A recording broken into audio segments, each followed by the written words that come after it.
Memiliki kekuasaan namun menyembah matahari, Ratu Balkis dan rakyatnya hidup di negeri yang makmur. Lantas, bagaimana upaya Nabi Sulaiman membuat Ratu Balkis dan rakyatnya agar bertauhid kepada Allah Subhanahu wa Ta'ala?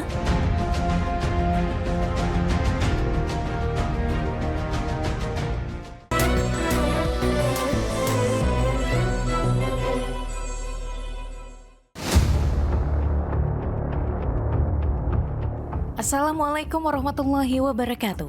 Sang Ratu. Nama Ratu Balkis atau yang juga disebut Ratu Sheba adalah penguasa kerajaan Sabah, sebuah kerajaan kuno yang diperkirakan berada di Eritrea, Ethiopia, atau Yaman. Dalam sejarah Islam, Ratu Balkis disebutkan memiliki singgasana yang agung. Kerajaannya juga luas dan rakyatnya dapat hidup makmur. Namun, mereka tidak menyembah Allah Subhanahu wa Ta'ala, melainkan mereka disesatkan oleh setan sehingga memutuskan untuk menyembah matahari.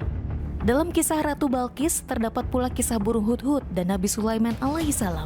Burung ini berperan dalam penaklukan kerajaan besar di Yaman yang saat itu dipimpin oleh sang ratu pada masa Nabi Sulaiman. Cerita ini bahkan diabadikan oleh Allah Subhanahu wa Ta'ala dalam Al-Quran agar bisa menjadi pelajaran bagi seluruh umat manusia di setiap zaman. Konon ceritanya, kerajaan Sabah berdiri sejak tahun 2000 sebelum Masehi hingga abad ke-8 sebelum Masehi. Kerajaan Sabah memiliki rakyat yang tidak menyembah Allah Subhanahu wa Ta'ala, melainkan berhala. Mereka dipimpin oleh seorang ratu yang bernama Balkis, di mana dirinya menjadi pemimpin yang menyembah matahari. Kerajaan negeri Sabah yang sedang berjaya diketahui oleh Nabi Sulaiman alaihissalam. Diketahui, Nabi Sulaiman merupakan raja sekaligus panglima perang yang disegani oleh seluruh makhluk Allah Subhanahu wa Ta'ala. Suatu ketika, Nabi Sulaiman memeriksa pasukannya. Pasukan yang dimaksud tersebut terdiri dari golongan manusia, hewan, maupun jin.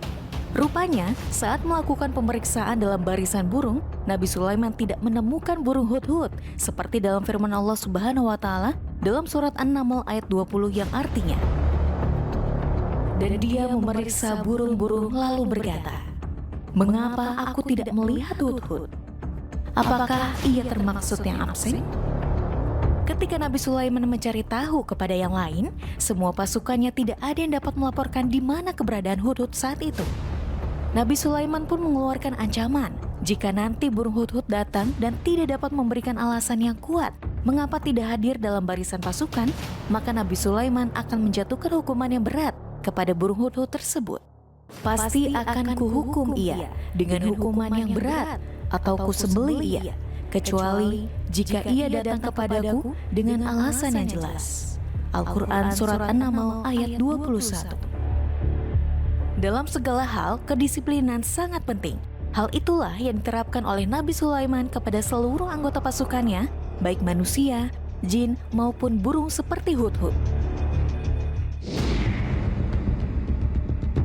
Burung Hudhud akhirnya datang ke dalam barisan namun tetap terlambat. Nabi Sulaiman lantas bertanya penyebab keterlambatan burung Hudhud tersebut. Burung Hudhud pun menjawab bahwa mereka membawa sebuah berita penting, seperti dalam firman Allah Subhanahu wa Ta'ala dalam surat An-Naml ayat 22 yang artinya, "Maka tidak lama kemudian datanglah Hudhud. Lalu ia berkata, 'Aku telah mengetahui sesuatu yang belum engkau ketahui.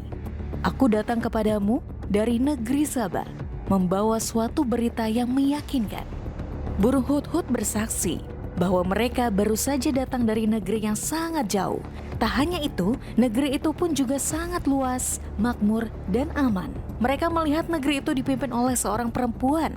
Sungguh, kudapati ada seorang perempuan yang memerintah mereka, dan dia dianugerahi segala sesuatu serta memiliki singgasana yang besar. Al-Quran Surah An-Naml ayat 23. Sungguh menarik apa yang dilaporkan oleh Hudhud. Rupanya burung itu sudah terbang sangat jauh sekali sampai ke negeri Sabah dekat bendungan Ma'arib Yaman dan dekat San'a sekarang ini. Diperkirakan jarak antara Palestina pusat kerajaan Sulaiman dan Yaman lebih kurang 2.400 km. Perlu diketahui, burung Hudhud tidak hanya sekedar terbang jauh mencari makan atau hanya sekedar terbang untuk bersenang-senang.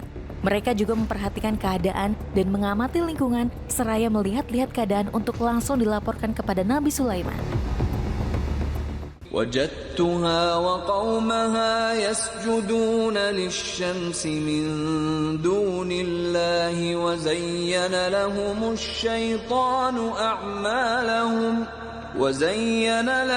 الشيطان أعمالهم فصدهم عن السبيل فهم لا يهتدون.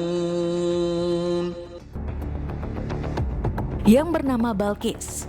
Saba adalah ibu kota kerajaan Saba yang didirikan oleh Saba bin Yasijub bin Ya'rub bin Qothan tahun 955 sebelum Masehi di Yaman.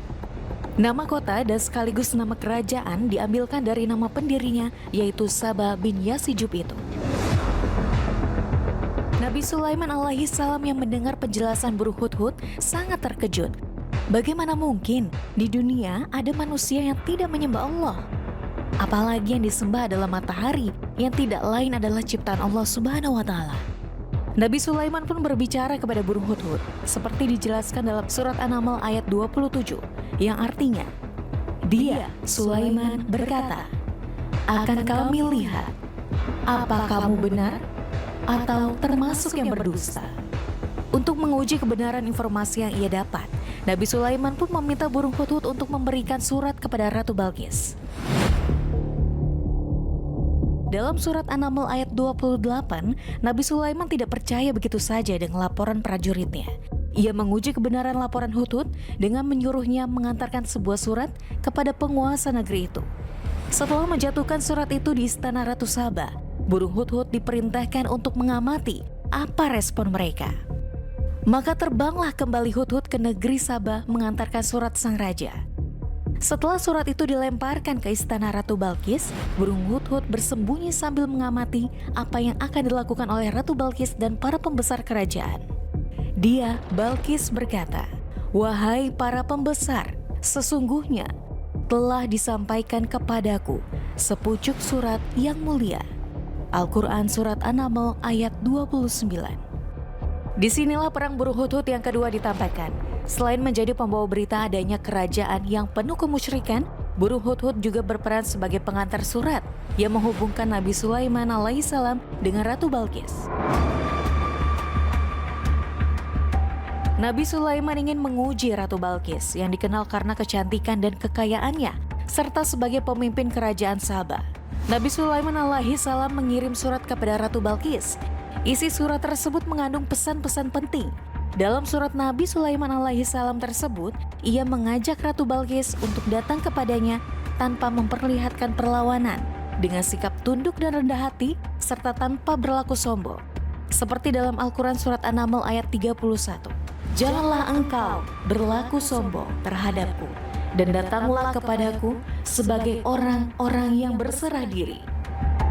Pesan dalam surat Nabi Sulaiman alaihissalam mencerminkan kebijaksanaan dan kerendahan hati yang dimiliki oleh Nabi Sulaiman alaihissalam yang menekankan pentingnya mengakui kebesaran Allah Subhanahu wa Ta'ala di atas segalanya. Kisah ini menunjukkan bagaimana seorang nabi meskipun memiliki kekuasaan dan kekayaan dunia tetap tunduk kepada Allah Subhanahu wa Ta'ala dan mengajak orang lain untuk melakukannya juga.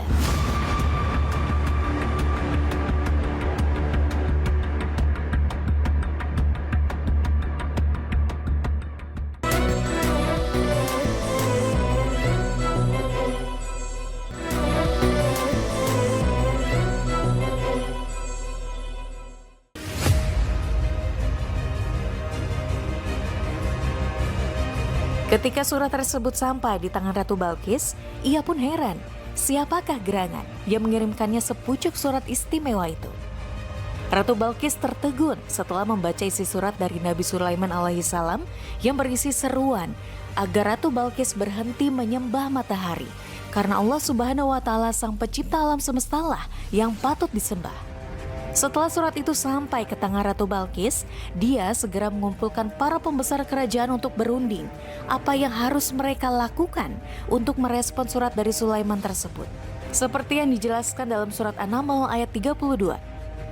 Dia Balqis berkata, "Wahai para pembesar, berilah aku pertimbangan dalam perkaraku ini. Aku tidak pernah memutuskan suatu perkara sebelum kamu hadir dalam majelisku. Para pembesar kerajaan pun menjawab pertanyaan Ratu Balkis.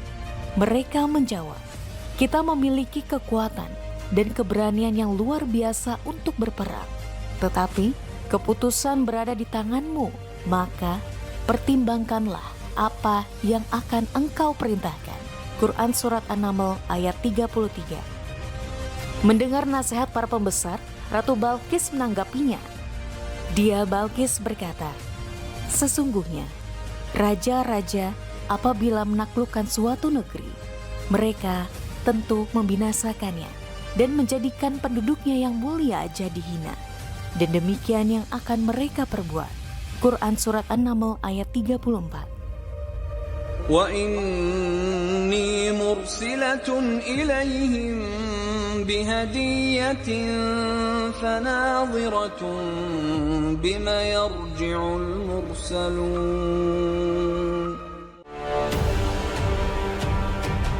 Dalam surat An-Naml ayat 35 menjelaskan, setelah membaca surat dan mendengarkan nasihat dari para penasihat, Ratu Balkis memutuskan untuk mengirim utusan kepada Nabi Sulaiman dengan membawa hadiah emas dan berlian sebagai bujukan untuk menarik hati sang nabi. Namun, ketika rombongan Ratu Balkis datang membawa hadiah, Nabi Sulaiman langsung menolaknya. Maka ketika para utusan itu sampai kepada Sulaiman, Sulaiman berkata, "Apakah kamu akan memberi harta kepadaku? Apa yang Allah berikan kepadaku lebih baik dari apa yang Allah berikan kepadamu. Tetapi kamu merasa bangga dengan hadiahmu." Quran Surat An-Naml ayat 36. Para utusan Ratu Balkis tersebut pulang kembali, membawa hadiah tersebut dan menceritakan apa saja yang baru mereka saksikan, yaitu kemegahan kerajaan Nabi Sulaiman, bala tentara yang banyak, dan dahsyatnya kekuatan Nabi Sulaiman alaihi salam. Ratu Balkis yang mendengar hal itu tidak tersinggung sama sekali dengan kemarahan Nabi Sulaiman alaihi salam. Keesokan harinya, Ratu Balkis datang kembali dengan pasukannya ke negeri Bani Israel. Akan tetapi hal itu sudah diketahui lebih dulu oleh Nabi Sulaiman.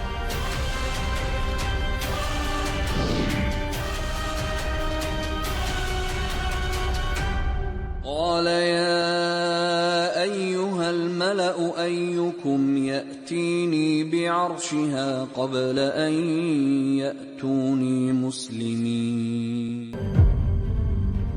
Ayat ini menceritakan tentang Nabi Sulaiman yang ingin memindahkan singgasana Ratu Balkis untuk menunjukkan kekuasaannya.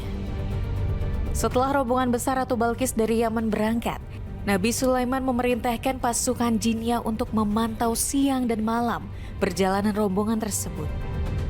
Setelah posisi mereka semakin dekat, Nabi Sulaiman menanyakan kepada para pembesar kerajaannya, siapa yang sanggup memindahkan singgasana Ratu Balkis ke istananya sebelum ratu dan rombongannya sampai. Yang pertama menyatakan kesanggupannya adalah Jin Ifrit. Dia menyanggupi memindahkan singgasana Ratu Balkis tersebut sebelum Baginda Sulaiman berdiri dari duduknya. Seperti dalam surat An-Naml ayat 39. Ifrit dalam golongan jin berkata, "Akulah yang akan membawanya kepadamu sebelum engkau berdiri dari tempat dudukmu. Dan sungguh, aku kuat melakukannya dan dapat dipercaya." Nabi Sulaiman belum menjawab, muncul lagi tawaran yang lebih hebat dan lebih cepat. Kali ini datang bukan dari bangsa jin, tapi dari bangsa manusia. Jika Jin Ifrit sanggup memindahkan singgasana itu sebelum Sulaiman berdiri dari duduknya, maka laki-laki yang mempunyai ilmu Alkitab ini sanggup melakukannya dalam sekejap mata. Ia pun berkata pada Nabi Sulaiman, seorang yang mempunyai ilmu dari kitab berkata, "Aku akan membawa singgasana itu kepadamu sebelum matamu berkedip." Maka ketika Sulaiman melihat singgasana itu terletak di hadapannya, dia pun berkata, "Ini termasuk karunia Tuhanku untuk mengujiku. Apakah aku bersyukur atau mengingkari nikmatnya? Barang siapa bersyukur, maka sesungguhnya dia bersyukur untuk kebaikan dirinya sendiri. Dan barang siapa ingkar, maka sesungguhnya Tuhanku Maha Kaya, Maha Mulia." Quran Surat An-Naml ayat 40. Begitu mata Sulaiman berkedip, secara refleks seperti umumnya manusia, maka tiba-tiba singgasana Ratu Balkis sudah ada di hadapan beliau. Menyaksikan singgasana itu sudah ada di hadapan beliau, Sulaiman sangat bersyukur dan menyatakan bahwa ini semua adalah karunia dari Allah Subhanahu wa Ta'ala yang diberikan kepadanya untuk mengujinya. Apakah dia dapat bersyukur atau kufur? Ketika Ratu Balkis tiba, Nabi Sulaiman alaihissalam menyambutnya dengan ramah. Ratu terkejut ketika melihat kursi kerajaannya telah ada di istana Nabi Sulaiman. Ratu Balkis pun kagum dengan kehebatan Nabi Sulaiman.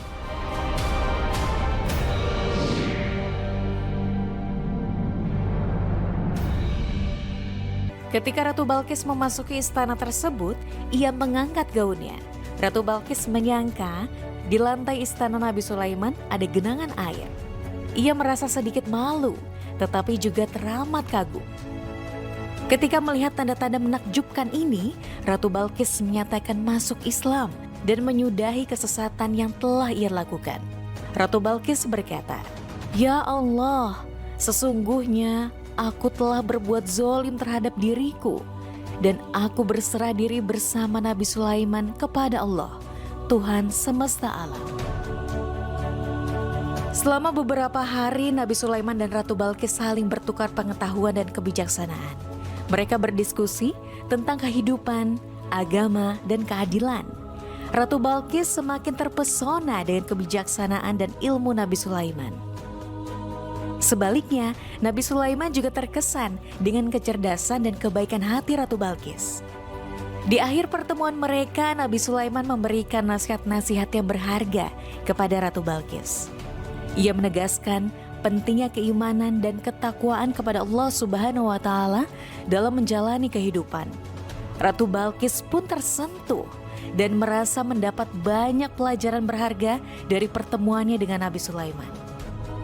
Setelah itu, Ratu Balkis kembali ke kerajaannya dengan hati yang penuh kebijaksanaan dan rasa hormat terhadap Nabi Sulaiman. Kisah pertemuan mereka menjadi inspirasi bagi banyak orang tentang pentingnya ilmu, kebijaksanaan, dan keimanan dalam menjalani kehidupan. Nah pemirsa, lantas apa hikmah dari cerita Ramadan Story kali ini? Mari kita simak penjelasan dari Habib Isa Al-Kaf. Bismillah, alhamdulillah, wassalatu wassalamu ala rasulillah wa ala alihi wa sahbihi wa mawalah. Setelah menyimak kisah Nabi Allah Sulaiman dan Ratu Balkis, kita bisa mengambil pelajaran bagaimana hinanya dunia seharusnya kita anggap, bagaimana dunia selama ini sebenarnya rendah, bagaimana seharusnya kita tidak tunduk kepada dunia tapi menggunakan dunia untuk mencari keridhaan Allah Subhanahu wa Ta'ala. Lihatlah bagaimana Ratu Balkis tunduk di singgasana Nabi Allah Sulaiman, di istana Nabi Allah Sulaiman. Ratu Balkis waktu mendatangi istana Nabi Allah Sulaiman, Ratu Balkis terkaget-kaget bahwa singgasananya sudah dipindah ke istana Nabi Allah Sulaiman. Ratu Balkis pun sampai pada puncak keheranannya, puncak kekagetannya saat melangkah ke dalam istana Nabi Allah Sulaiman yang dia kira itu adalah gemercik air. Dia angkat celananya dan ternyata itu adalah lantai yang berlapis kaca menunjukkan kemewahan yang luar biasa besar. Kita bisa ambil pelajaran dari kisah Nabi Allah Sulaiman dan Ratu Balkis ini bahwa sejatinya dunia tidak ubahnya adalah sesuatu yang fana. Lihat Ratu Balkis tertipu dengan dunia yang dia kira adalah air dan ternyata itu adalah kaca. Yang kedua, dunia adalah sesuatu yang akan hilang. Sebesar apapun dunia yang kita punya, sebanyak apapun kendaraan yang kita miliki, semewah apapun barang yang kita punya, suatu saat barang tersebut akan kita tinggalkan. Yang kita bawa hanyalah amal perbuatan kita di hadapan Allah Subhanahu wa Ta'ala.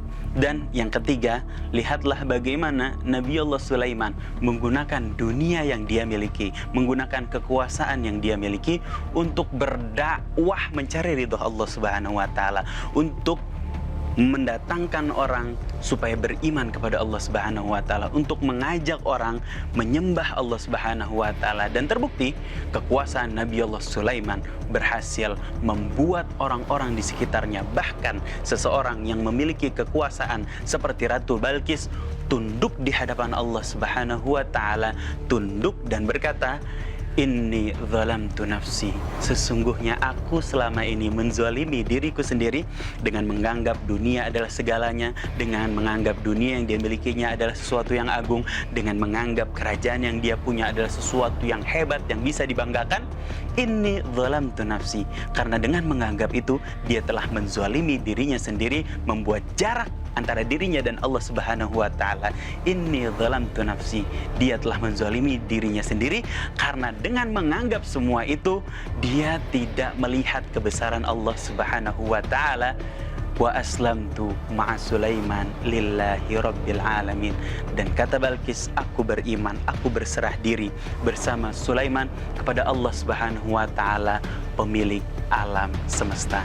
Para pemirsa yang dirahmati Allah Subhanahu wa taala, mari gunakan dunia yang kita miliki untuk mencari keridhaan Allah. Jangan jadikan dunia sebagai tujuan, jadikan itu sarana menggapai keridhaan dan kecintaan Allah Subhanahu wa taala. Wallahu a'lam bishawab. Pemirsa yang dirahmati Allah Subhanahu wa taala, dari kisah Ratu Balkis yang masuk Islam karena bertemu dengan Nabi Sulaiman alaihissalam, banyak pelajaran yang bisa kita ambil. Salah satunya yaitu mengenai harta dan kekuasaan yang dipergunakan hanya untuk kebaikan dan memperkenalkan agama Islam. Kisah Ratu Balkis dalam Al-Quran mengilustrasikan kekuatan, hikmah, dan kebijaksanaan Nabi Sulaiman dalam menyebarkan agama tauhid kepada bangsa-bangsa lain. Selain itu, ini juga menekankan pentingnya iman dan penghambaan kepada Allah Subhanahu wa taala dalam hidup manusia. Tindakan bijaksana Nabi Sulaiman dalam kisah Ratu Balkis dalam Al-Quran adalah salah satu contoh kebijaksanaan dan hikmah yang dimilikinya. Setelah Ratu Balkis mengakui kekuasaan Allah, Sulaiman tidak menggunakan kekuatan atau kekerasan untuk menguasai kerajaannya. Sebaliknya, dia menjadikan kesempatan ini sebagai ajakan kepada Ratu Balkis dan rakyatnya untuk memeluk iman yang benar. Semoga kisah ini menjadi tauladan bagi kita semua untuk menjadi manusia yang lebih bijaksana. Amin.